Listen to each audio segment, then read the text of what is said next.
Scene की starting होती है आर्थर के पास से, जिसके सामने टाइटन बियर गुर्राते हुए खड़ा था। आर्थर उसे देखकर बहुत ही ज्यादा हैरान हो जाता है, क्योंकि विंसम ने उसे बताया था कि टाइटन बियर लगभग 10 फीट का होता है। लेकिन आर्थर जब उसे मिल रहा होता है तब वो तो उसकी कमर तक नहीं आ रहा है। आर्थर को लगता है कि ये टाइटन बियर का बच्चा है, लेकिन हद तो तब हो जाती है कि वो टाइटन बियर बात करना चालू कर देता है। वो आर्थर के साथ नीचे गिरे सिल्वर पैंथर की लाश को पकड़ते हुए बोलता है कि ये मेरा खाना है। आर्थर उस बेयर के बच्चे को बात करता देख हैरानगी में अपने मन के अंदर बोलता है कि विंसम ने उसे इसके बारे में पता नहीं क्यों नहीं बताया कि ये बात कर सकता है। वो बेयर आर्थर को हैरान देख बोलता है कि तुम यहाँ पर बहुत ही ज्यादा सोच रहे हो, क्यों ना मैं स्टार्टिंग तुमसे ही करूँ। ये बोलकर वो बेयर का बच्चा आर्थर की तरफ बढ़ने लगता है। आर्थर उसे देखकर बहुत ही ज्यादा घबरा जाता है। आर्थर अपनी फाइटिंग के पोजीशन में आ जाता है और उस तरफ बेयर भी आर्थर के ऊपर अपना पंच शूट करता है, जिसे आर्थर अपने हाथ को आगे करते हुए ब्लॉक करने की कोशिश करता है। लेकिन आर्थर की एक्सपेक्टेशन से वो बेयर का बच्चा बहुत ही ज्यादा पावरफुल था। वो बेयर के बच्चे की पंच की वजह से, बेयर के उस पंच की वजह से आर्थर की बॉडी के ऊपर बहुत सारे कट लग जाते हैं। लेकिन आर्थर अपने आप को गुलाटी मारते हुए पीछे घिसटते हुए संभाल ही लेता है। आर्थर अभी ठीक से खड़ा ही हुआ होता है कि वो बेयर आर्थर के ऊपर अपने क्लॉ का यूज करते हुए कुछ स्लैशेस लगाता है, जिसे आर्थर अपनी रैपिड स्क्विरल को पकड़ने वक्त की जो स्किल को मास्टर किया था उस स्किल को यूज करते हुए बड़ी तेजी से उन सारे के सारे अटैक को डॉज करने लगता है। लेकिन तभी भी आर्थर की स्पीड इतनी ज्यादा नहीं थी कि वो बेयर के उन अटैक्स को आसानी से डॉज कर पाए। उस बेयर के क्लॉ के अटैक की वजह से आर्थर के पैरों के ऊपर स्लैशेस लग रहे होते हैं, जिसकी वजह से आर्थर का घाव बहुत ही ज्यादा बड़ा हो रहा था। अब आर्थर को रेजिस्ट करता देख वो बेयर बहुत ही ज्यादा गुस्से में आ गया था। वो बेयर आर्थर के ऊपर अपनी जॉ को लेकर अटैक कर देता है, जिससे आर्थर फिर से अपनी रैपिड स्क्विरल टेक्निक को यूज करता है और उस अटैक को बड़ी तेजी से डॉज कर लेता है। इस टेक्निक का नाम रैपिड स्क्विरल टेक्निक नहीं है, लेकिन तभी भी मैं इसको रैपिड स्क्विरल टेक्निक ही बोलूंगा। आर्थर की इस तरीके की अजीबोगरीब मूवमेंट्स को देखकर वो बेयर भी बहुत ही ज्यादा हैरान हो गया था। वो आर्थर से बोलता है कि आखिरकार वो कैसे कर रहा है ये सब। ये बोलकर वो बेयर आर्थर के ऊपर और भी कुछ स्लैशेस लगा देता है, जिसे आर्थर फिर से अपनी रैपिड स्क्विरल टेक्निक को यूज करते हुए उसे डॉज करने की कोशिश करता है। लेकिन उसके चेस्ट के ऊपर कुछ उस बेयर के क्लॉ के निशान आर्थर के चेस्ट के ऊपर छूटे जाते हैं। लेकिन आर्थर यहाँ पर अपनी हिम्मत नहीं छोड़ता। आर्थर गुलेटी पुलेटी मारकर इधर उधर कूद काद कर अपने आप को बचा ही लेता है। वो बेयर आर्थर को अपने सारे के सारे स्लैशेस को डॉज करता देख बहुत ही ज्यादा गुस्से में आ जाता है और आर्थर के ऊपर एक पंच को शूट करता है, जिससे हिट होकर आर्थर बड़ी बुरी तरीके से वहां पर दीवार पर जाकर पटकता है। उस बेयर ने आर्थर को जिस दीवार के ऊपर पटक के मारा था वो दीवार पूरी तरीके से क्रैक हो जाती है, जिसकी वजह से आर्थर के मुंह से ब्लड भी आने लगता है। आर्थर अपने मन के अंदर बोलता है कि ये कोई सोल रेलम नहीं है जिसके अंदर मैं बार बार मर कर वापस से जिंदा हो जाऊंगा। मुझे यहाँ पर कुछ न कुछ कर इस सिचुएशन से बाहर निकलना होगा, वरना मैं यहीं पर मर जाऊंगा।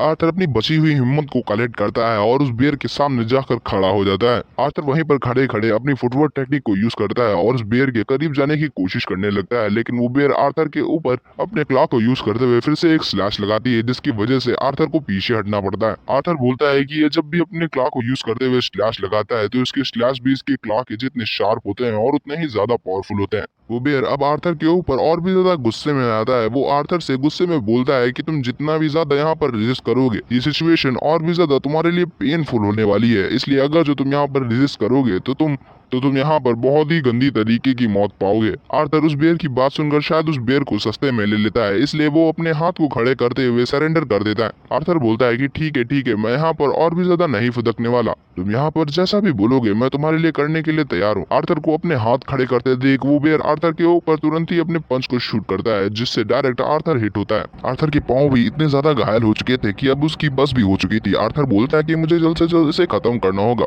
ये बोलकर आर्थर टाइटन बेयर के सामने जाकर खड़ा हो जाता है। टाइटन बेयर उसे देखकर एक जोरों की दहाड़ लगाता है। आर्थर बोलता है कि मैं यहाँ पर किसी जंगली जानवर के हाथों नहीं मरना चाहूंगा और ना मैं मरूंगा। ये बोलकर आर्थर अपनी फुटवर्क टेक्निक को वापस से यूज करता है और बड़ी तेजी से टाइटन बेयर के पीछे पहुंच जाता है। टाइटन बेयर आर्थर की बेल की आवाज को सुन लेता है और समझ जाता है कि आर्थर उसके पीछे है, इसलिए वो अपनी क्लॉ को यूज करता है और पीछे अपने स्लैश लगाता है। लेकिन वहाँ पर उसके पीछे केवल आर्थर की बेल होती है, जो उसके स्लैश की वजह से कट के दो हिस्सों में बढ़ जाती है। बेयर भी ये देखकर बहुत ज्यादा हैरान था और सोच रहा था कि आखिरकार वो गया कहाँ। तभी आर्थर उसके पीछे अपेयर होता है। आर्थर उसके पीछे आते साथ ही अपने पंच को रेडी करता है और उस बेयर के ऊपर अपने पंच को दे मारता है। आर्थर के इस पंच के अंदर उसके पहले से बहुत ही ज्यादा स्ट्रेंथ थी, क्योंकि आर्थर इस वक्त अपनी एलिमेंटल पावर्स को यूज कर रहा था। आर्थर के केवल एक उसी पंच की वजह से वो बेयर दीवार पर जाकर लड़ता है और उसके पीछे की दीवार पूरी तरीके से चिटक जाती है। आर्थर का अपनी बार वाला पंच इतना ही स्ट्रॉन्ग था कि वो बेयर ऑन द स्पॉट ही उसके एक ही पंच से मर जाता है और आर्थर भी हद से ज्यादा घायल होने की वजह से वहीं पर बेहोश हो जाता है। और वहीं पर हमें विंसम को दिखाया जाता है जहाँ पर विंसम आर्थर के माना को डिटेक्ट करते हुए आर्थर को ढूंढते हुए यहाँ तक पहुंच जाता है। वहीं पर विंसम आर्थर के माना को डिटेक्ट करते हुए बोलता है कि आखिरकार ये लड़का यहाँ पर नीचे क्या करने के लिए आया है। पर जब विंसम की नजर अपने सामने के नजारे पर जाती है तो विंसम भी बहुत ही ज्यादा हैरान हो जाता है। वहाँ पर आर्थर बहुत ज्यादा ही बुरी हालत में जमीन पर पड़ा हुआ होता है। आर्थर को देखकर विंसम बड़ी तेजी से आर्थर के पास पहुंचकर उसको अपनी हीलिंग मैजिक से हील करना चालू कर देता है। विंसम आर्थर को हील करते हुए बोलता है कि इसकी 2 रिब्स पूरी तरीके से टूट चुकी हैं, इसके चेस्ट के घाव बहुत ही ज्यादा डीप है और यही नहीं इसके पैर पूरी तरीके से डैमेज हो चुके हैं। ये मानना बहुत ही ज्यादा मुश्किल है कि आर्थर को इतनी बुरी तरीके से घायल और यहाँ पर दिख रही इतनी ज्यादा तबाही को केवल एक छोटे से बेयर ने किया है। विंसम बोलता है कि एक पूरी तरीके से ग्रोन एडल्ट टाइटन बेयर लगभग 10 फीट का होता है,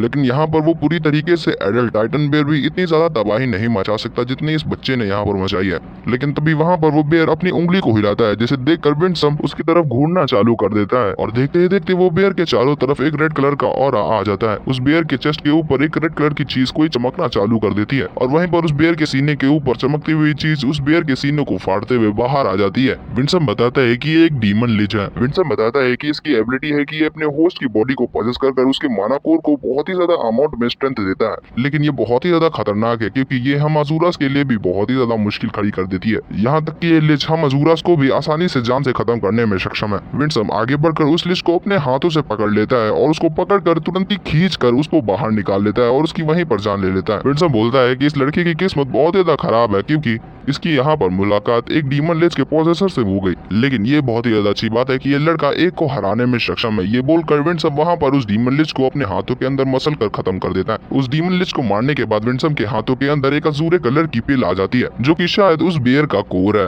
विंसम उस पिल को देखकर एक हल्की से स्माइल करता है और उस पिल को आर्थर को खिला देता है। विंसम बोलता है कि तुमने यहाँ पर जितनी भी डिफिकल्टीज और जितनी भी मुश्किल को सहा है और वहीं पर तुम्हारी आज की डिफिकल्टीज और मुश्किलों ने तुम्हें वापस से पे बैक किया है। और यही बोलकर विंसम आर्थर की तरफ देखता है जहाँ पर आर्थर का माना कोर वहाँ पर ग्लो करना चालू कर देता है और हमारे इस एपिसोड की एंडिंग यहीं पर होती है। Welcome to my channel. Subscribe now for short and simple YouTube videos. Get ready for exciting content that's perfect for your busy schedule. Join our community and never miss out on our latest uploads. Discover new ideas, tips, and tricks in just a few minutes. Subscribe today and stay updated with our engaging videos. Short and simple videos that are packed with valuable information. Don't forget to hit the subscribe button and turn on notifications. Subscribe now and be part of our growing YouTube family. Get ready to enjoy quick and entertaining videos every week. Subscribe to my channel now and let's embark on this journey together.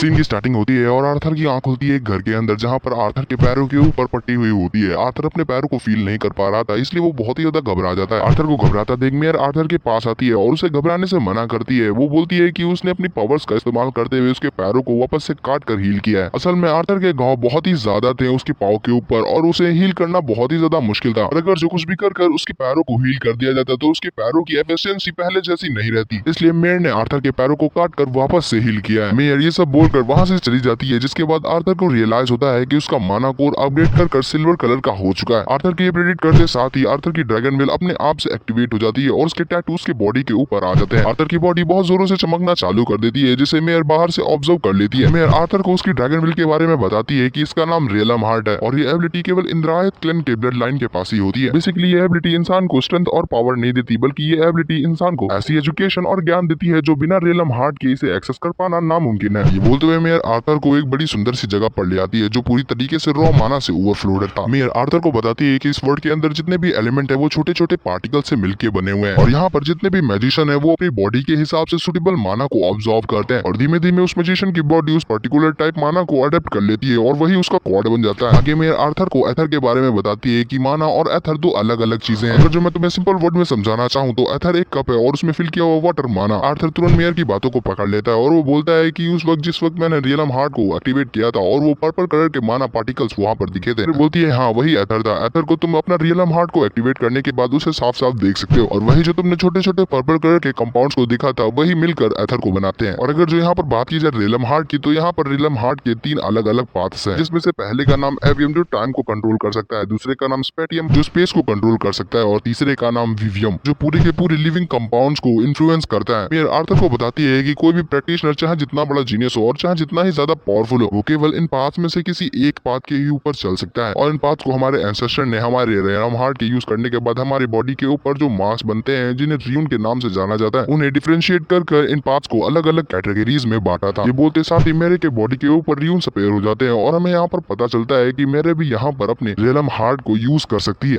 मेरे को अपना रेलम heart को activate करता देख Arthur बहुत ही ज्यादा shock हो जाता है। मेरे आर्थर को बताती है कि उसकी बॉडी के ऊपर जो रेलम हार्ट को यूज करने के बाद र्यून्स अपेयर हुए हैं, उन्हें देखकर पता चलता है कि वो विवियम पाथ पर है, जिसकी वजह से वो उसकी पैरों को हील कर पाई थी। मेरे आर्थर को उसको अपना रेलम हार्ट को एक्टिवेट करने के लिए बोलती है, जिसकी बात सुनकर आर्थर वहाँ पर अपने रेलम हार्ट को एक्टिवेट करता है। आर्थर को अपने रेलम हार्ट को यूज करने की वजह से उसके बॉडी के ऊपर सारे के सारे उसके र्यून अपेयर हो जाते हैं, जिसे देखकर मेरे आर्थर की तरफ बढ़ती है और आर्थर के हाथों को पकड़कर वो आर्थर के र्यून्स को चेक करना चालू कर देती है। मेरे के रिएक्शंस को देखकर आर्थर अपनी बॉडी की तरफ देखता है, जहाँ पर उसकी बॉडी के ऊपर र्यून्स थे।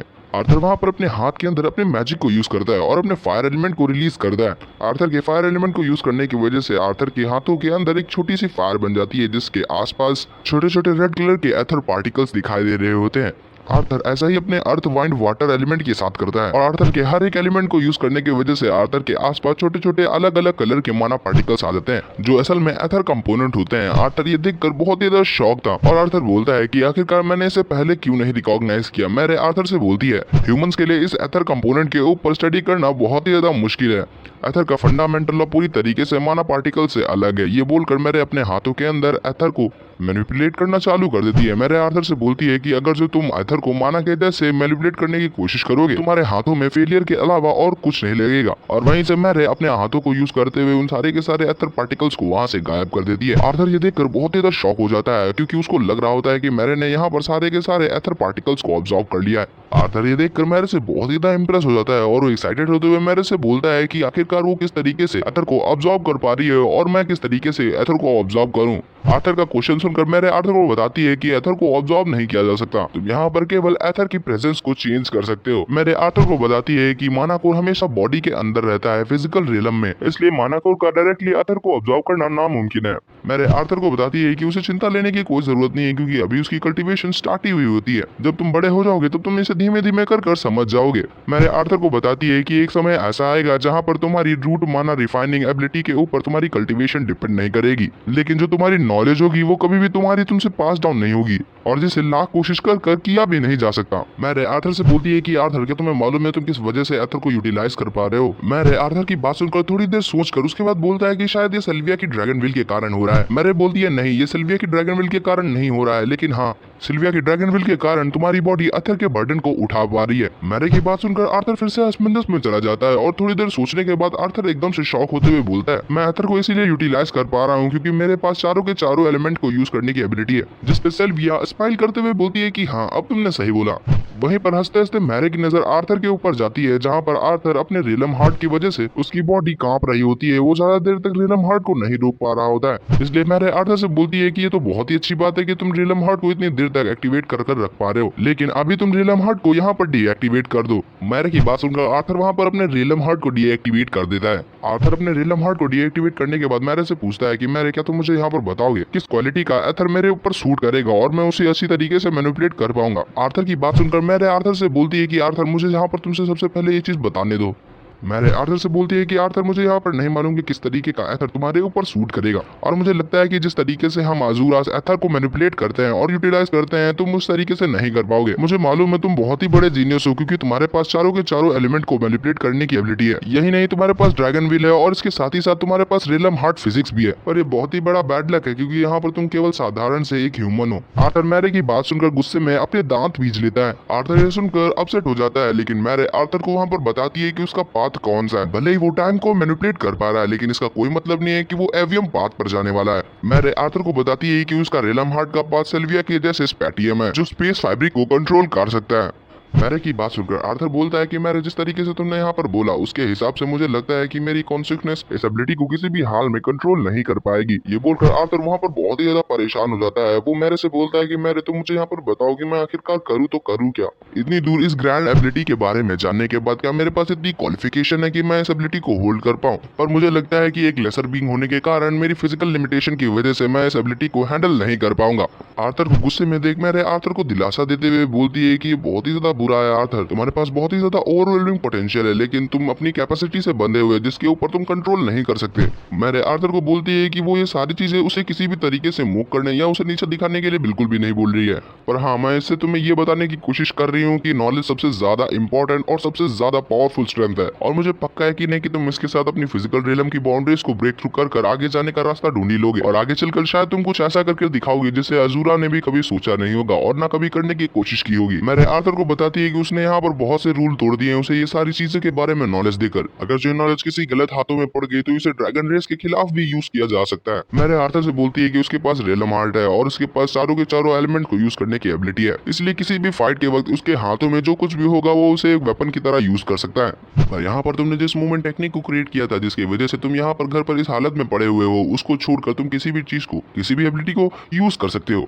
मैरी आर्थर को उसकी मूवमेंट टेक्निक को साफ साफ यूज करने से मना कर देती है। वो बोलती है अगर जो वो उस मूवमेंट टेक्निक को इसी तरीके से यूज करता रहा तो आगे चलकर वो अपने पैरों को खो देगा। मैरी की बात सुनकर आर्थर वहाँ पर बहुत ज्यादा अपसेट हो जाता है। आर्थर बोलता है कि इतने दिनों की मेहनत, इतनी हार्ड ट्रेनिंग और इस एबिलिटी को रिफाइन करने के बाद मेरे हाथों में कुछ भी नहीं आया। आर्थर वहाँ पर एक आस में कि मैरी को अगर जो वो मिराज वॉल के मैकेनिज्म के बारे में बताएगा, किस तरीके से वो एबिलिटी वर्क करती है इस बारे में बताएगा, तो शायद मैरी आर्थर को मिराज वॉल को यूज करने की परमिशन दे देगी। लेकिन मैरी को मिराज वॉल के मैकेनिज्म के बताने के बाद भी मैरी स्टिल आर्थर को उस एबिलिटी को यूज करने से साफ साफ इनकार कर देती है।